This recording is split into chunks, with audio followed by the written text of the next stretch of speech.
Number 1. Vetiver water. Vetiver, or couscous, is known for its cooling properties. It is easy to make by boiling vetiver roots in water. Drink it once in the day after filtering the water.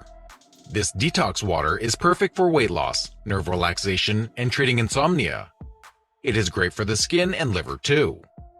Another way to use vetiver roots is through the essential oils extracted from them.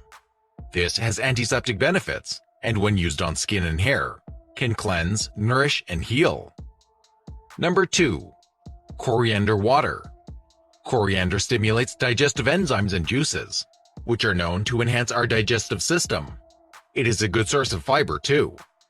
This drink is loaded with minerals and vitamins, potassium, iron, magnesium, calcium, folic acid, and vitamins A, K, and C.